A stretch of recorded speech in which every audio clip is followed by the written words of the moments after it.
Dostumni ilib ketdim Ali qiydimda Arzum var ah bela derdim var sende Dostumni ilib ketdim Ali qiydimda Reyimsiz dünya Bevafa dünya Bevafa dünya Cevap ver bana Reyimsiz dünya Bevafa dünya Bevafa dünya Cevap ver bana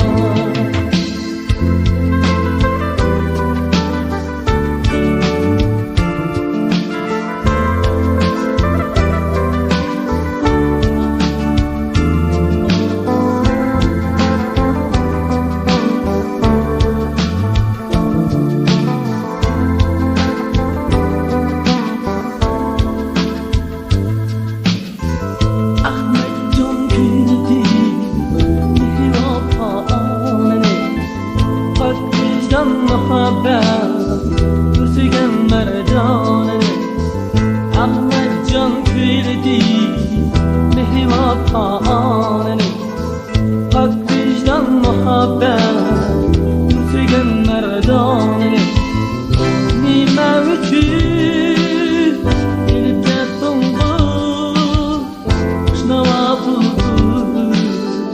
Biri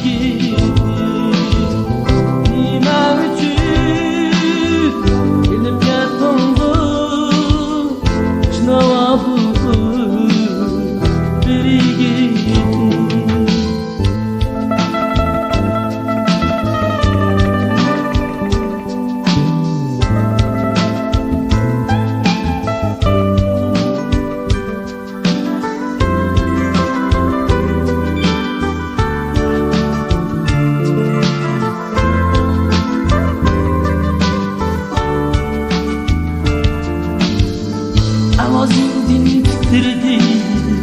Karitanın taşı Sen üçün aktı bugün Kızı gitler yaşı Avazindin titredi Karitanın taşı